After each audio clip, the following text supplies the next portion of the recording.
Today we're going to be installing an LoD destroyer front bumper on Louis' 2018 JL. First thing we got to do is get this ugly ass front bumper off. And to start, we got to get these out, get this piece off, and then it should just be 8 bolts to knock the bumper off the front. We'll get started. So not only do you have to remove all these plastic clips, there's a bunch of them in here, and they're kind of a pain in the butt to get out. But here behind the fender, this Euro damn thing has to come out.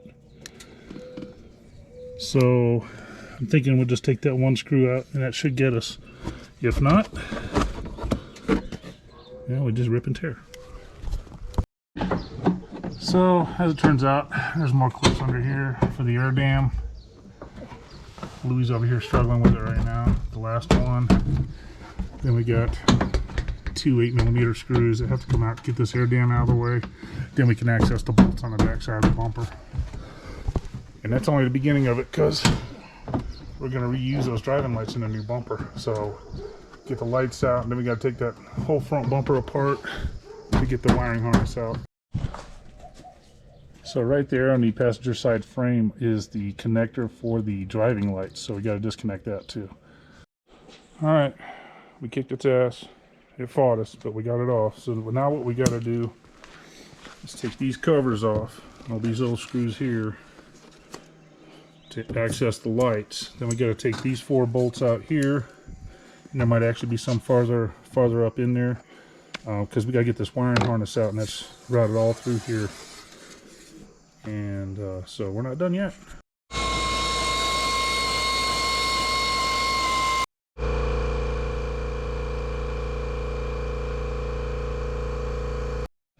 Alright, so we got the lights out, and we got the inner panel out.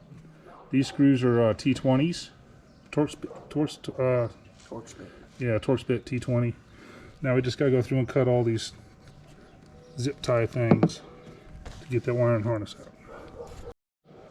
Alright, that's our pile of crap from the front bumper.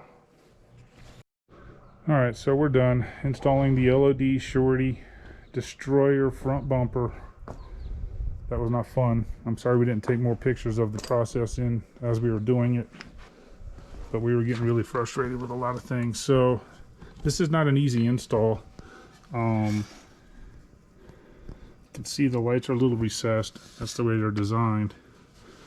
But they're not exactly, they don't leave you any room to get your hands in there to put like hardware on. So it's extremely difficult. Now to get the bumper actually mounted, see if I can get you a shot. I don't know if you can see that or not. But these slots, that's the only way you can get the nut onto the back of the bolt. You can see the nut right there.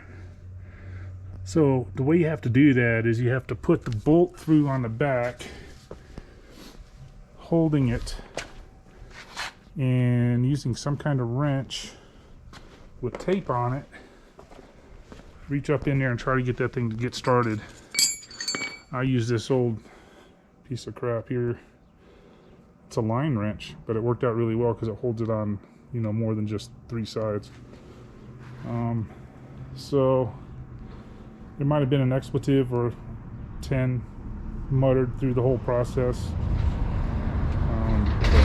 So that's pretty much it. We're going to go on to the back now. And alright, we're taking that ugly piece of crap off, the bumper that is, and we're putting this beautiful beast on. LoD Destroyer full width without the tire carrier. I run one with the tire carrier, and he opted not to go that route. Stay tuned. So once again, I've done my viewers wrong. We didn't actually photograph the process, only because it took both of us to do it. It's a lot of work. So these bumpers are held on with 12 fasteners. You got 2 up here, nice shiny ones. 2 down here.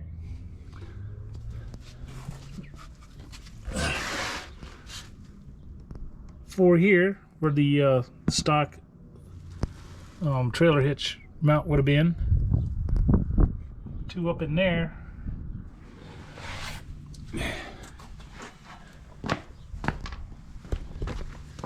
And of course, 2 right there for a total of 12.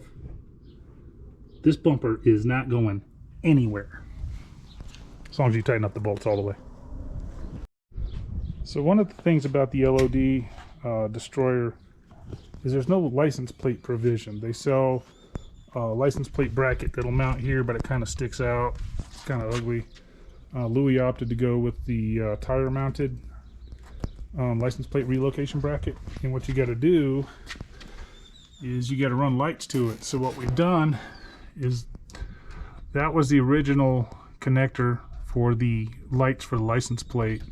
We basically stripped that wire harness out of the old bumper, snipped off the connector at the light, and we've dropped it on this wire here, which is included in the relocation kit.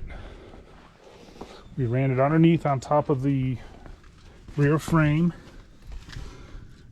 come out right there, went up into the passenger side tail light, had to take the tail light out all the way out, and we got inside by coming up next to this grommet right here. This goes right down into where the tail light cavity is. Tail light's only held in by this one screw right here, which we got to tighten back up. And then we just zip tied it to the harness that's going to the back door. We put it in some fancy stuff here, and right now we're just going to route it into that cavity, and then the plan is to come out right here with this grommet, but we'll see. Stay tuned. And we are finally done. So we got the license plate relocation kit mounted up. It wasn't too bad after all. We ended up going through this grommet right here with the license plate light wiring. Able to leave this alone. We took the stanchion off for the third brake light, and we just ran the wire right through the tire, and got third brake light back here. All in all, I think it looks fantastic. Of course, I'm a little bit biased. I got the same back bumper.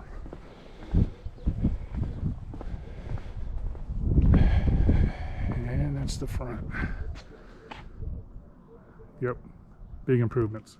So next thing is to get a skid plate for that front bumper to replace that, whatever that is, it's there already. Whatever they call this, I think they call it a crash bar or something, but that ain't protecting you, no crash. But anyway, they make a skid plate that goes from here underneath. Really nice. Forgot to add, we will be adding a winch in the future, so stay tuned for that one.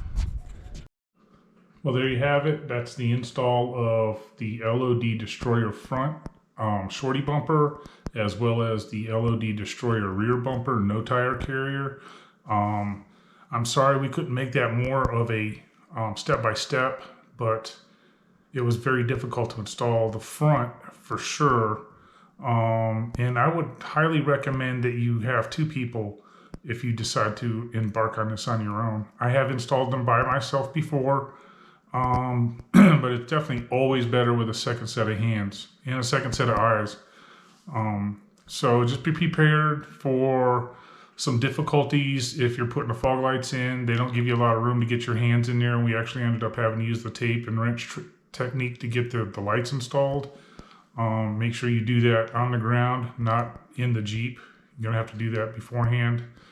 The rear, all I used was a high lift, not a high lift jack, but a high reach floor jack to get that sort of kind of in position. Then we used our muscles to go ahead and get those first bolts lined up. Once the first bolts are in, then you can maneuver it around a lot easier.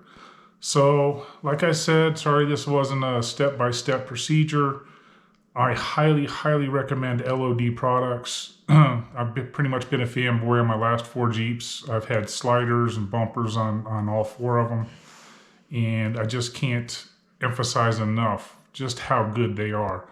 And if you look at some of the bumpers that come out of China, for instance, I think Louis paid about the same price for a made in the USA very rugged bumper as he would have if he purchased one of those Chinese built ones. And you can generally tell those because they come with that crinkly black finish, which I don't really like either. So I'm just saying, buyer beware, do your homework, think about what you're going to use it for. And if you're going to use it for some serious off-roading, think about some American companies first. If you enjoy this content, please like, comment, and subscribe. Until next time.